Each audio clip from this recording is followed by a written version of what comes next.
Hey, everybody says to find your niche, to get super narrow. And the question is does that really work in 2025? Well, stick around because I'm going to go over one of the biggest mistakes that newer business owners tend to make when starting their business, especially if you're doing coaching or course creation or something like that. All right, let's get started.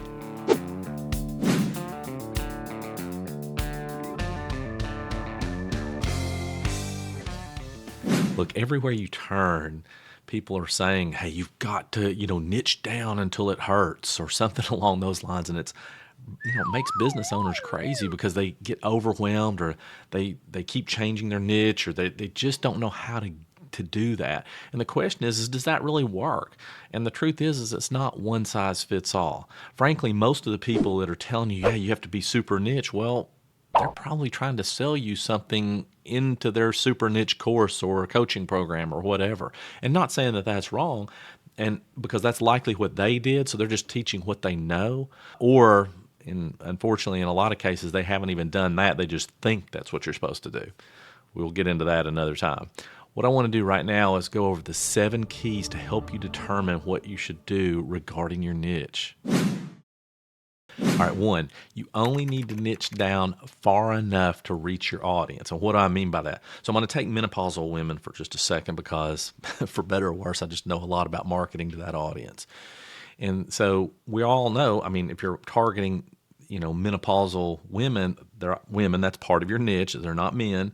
We also know they're in a certain age group, so that's also part of your niche. The question is how much further down do you want to be? Are you trying to find just menopausal women who are having, certain specific symptoms? Because there's a lot of menopausal symptoms.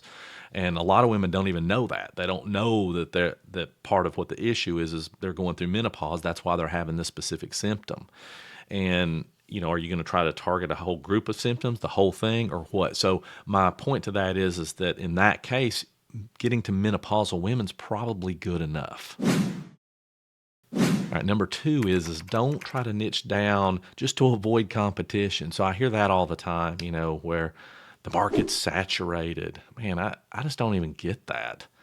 Weight loss has been saturated for pretty much ever since it's been going on. And, still you can get into weight loss and do a lot there and really help people there.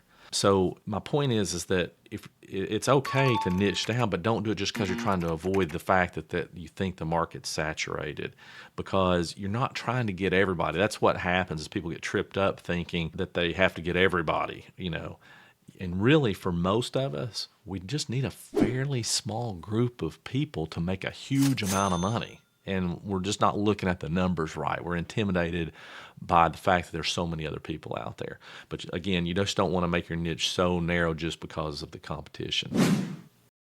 All right, number 3. And now we're going to talk about the different types of offers and which works for which, for your niching level, let's say. So for high ticket, you can afford to niche further down because your return on investment is going to be much higher. So the more narrow your niche, the better off you are.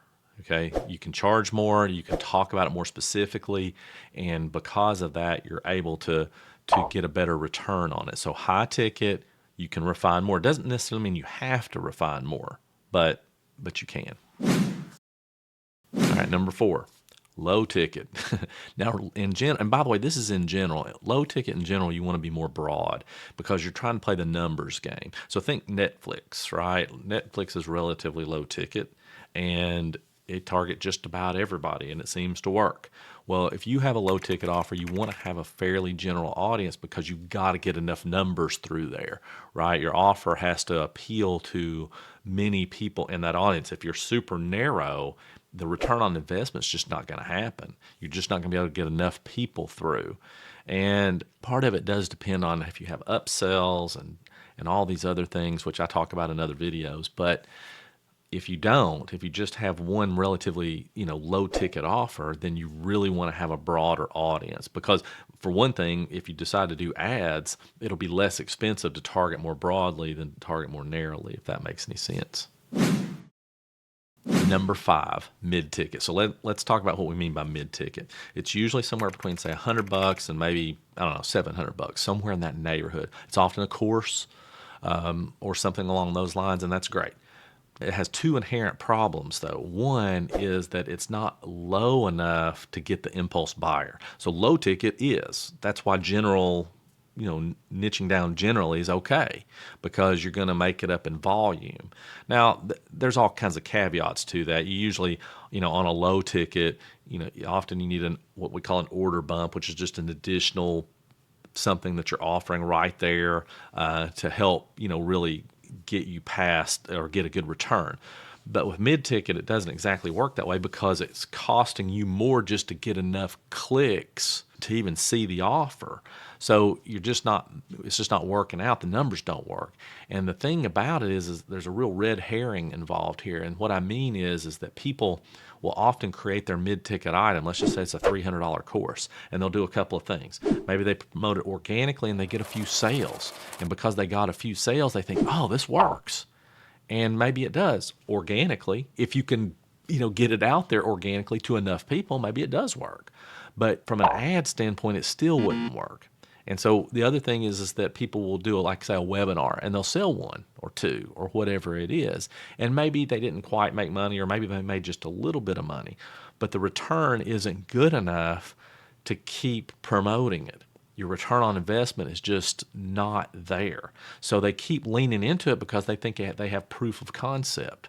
They think, oh, well, people have bought it, so, people must want it, and that is true. But if you're going to have a mid-ticket item, and this is just kind of a pro tip for you, is if you're going to have a mid-ticket item, start with a low ticket and push them into a mid-ticket. Same way if you have a low ticket. If you have a low ticket item, once you get that fleshed out, push them into a mid-ticket, okay, to help increase revenue, increase your order values. But starting out with mid-ticket is just a very tough thing. So I wouldn't go down that road either way. All right, number 6, start with the basics and promote, meaning define your niche. So before we were talking about menopausal women, that's good enough, right? Good enough. Start promoting it, and then your niche is going to find you. They're going to segment themselves out, and you'll see that happen. Number 7, your niche reveals itself in patterns of success. And so what I mean by that is, let's just say you do fitness. And if you're doing fitness, you might find out the people who tend to be attracted to you and what you're talking about organically or your offer might be busy traveling professionals. Well, that's a pretty good niche. So then you can start speaking more to that and pricing accordingly to that. That's just going to segment itself out automatically, right? You don't have to necessarily do anything or spend a lot of time trying to figure that out. The key to all this is stop obsessing and start promoting, and just start getting the basics of it out there, because as people start to respond, you're going to know who your ideal audience is, or at least those who are most likely to follow you and to respond. So just keep at it, okay? Just keep promoting and let them segment themselves out. All right, and just let me kind of summarize all that. So niching only matters if it helps you reach your ideal audience, and if you can reach enough people in your ideal audience. That's the only way it was going to help you. Most successful business didn't start out by niching down. They just didn't, and that's okay. You don't have to either. I see this out there, and it's not really true. I have clients who are super niche, and then I have some that are super not, and they both work. But you just have to make sure you match things up and you're paying attention. And don't obsess. That's the thing, is people obsess, so it keeps them stuck. So do not obsess with finding your niche.